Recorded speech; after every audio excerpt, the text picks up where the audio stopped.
evening, I'm Jonathan Swingler. 10 years ago this week, the worst floods in living memory swept through Cumbria after record-breaking rainfall during Storm Desmond. More than 5,500 houses flooded, along with many businesses. In Carlisle, over 2,000 properties were affected. Mark McAlinden reports. Few of those affected by Storm Desmond will ever be able to shake the memories.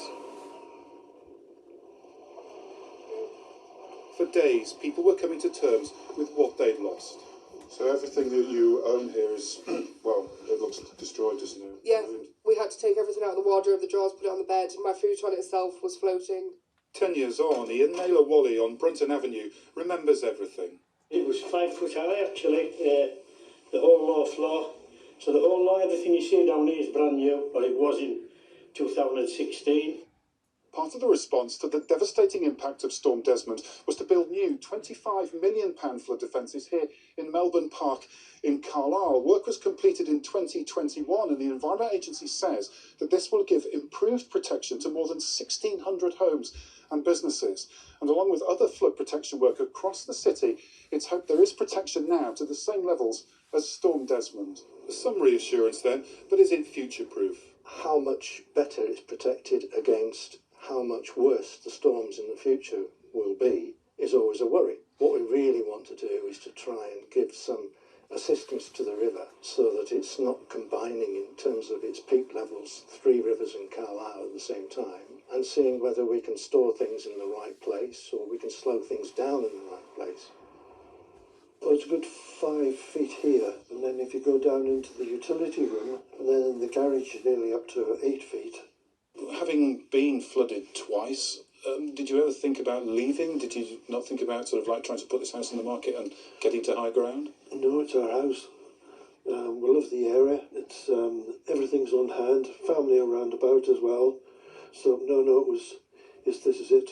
As I said, when we bought the house, I'll probably be taken out here in a coffin.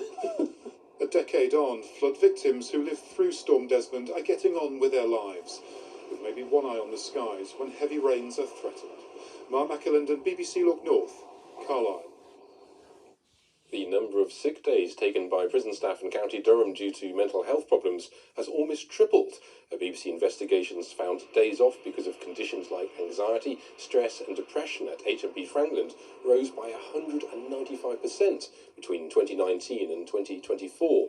More than 3,000 working days were lost last year.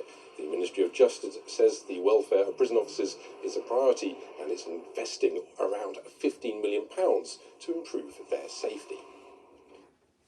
Now, the founder of an organisation supporting families across County Durham is asking for help to save it after she was diagnosed with cancer.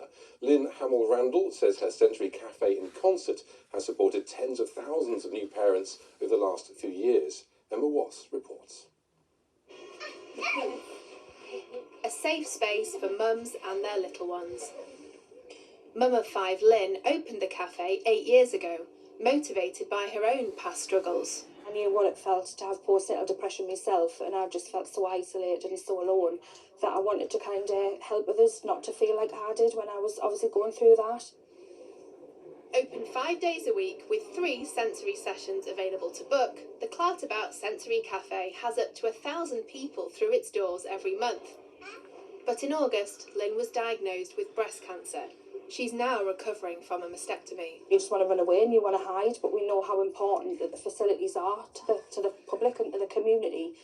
With my treatment days and my operation and things, we've had to close the CAF on a number of occasions, which means we don't make any income, and then, predominantly that could be the end of Clatterbout Sensory CAF, and we just don't want that to happen. With their takings significantly down because of reduced opening hours, but the same bills to pay, Lynn set up a crowdfunder. The kindness that we've seen has just been phenomenal. We've had families that used to come kind of 8 years ago when we first opened who've reached out. I've had fruit boxes, flowers, and it has been lovely. And it's, as much as it's made us cry, it's made us cry happy tears because we know that we've helped so many families. I was on my own with 2 kids. I didn't really know what to do. I was quite lost. But this was always a place to come and feel safe and just have an hour of a bit of relaxation. It's a lovely supportive environment and it's really been good for my mental health. Yeah. With Lynn due to start more treatment after Christmas, She just hopes the cafe will still be around once she's back on her feet. Emma Wass, BBC Look North, Concert. Sport now. In football, Newcastle played against Spurs at St James's Park. It was a goalless first half, but in the 70th minute, Newcastle scored the first goal of the game, but then Tottenham received a yellow card, resulting in Newcastle's Anthony Gordon scoring a penalty. Now here's Paul with the weather. Good evening. It was sunny spells and scattered showers today, and that sets the scene for the next day or so before it turns wet and windy, more widespread by the tail end of the week. So as we head through this evening and into the night, there are a few showers, and in fact those showers become a bit more widespread for a time before they die away, certainly in eastern areas later in the night. Still the odd one for Cumbria. Temperatures down quite widely to 3 or 4 Celsius. 1 or 2 spots may be dipping closer to freezing. Most places, though, avoid a frost.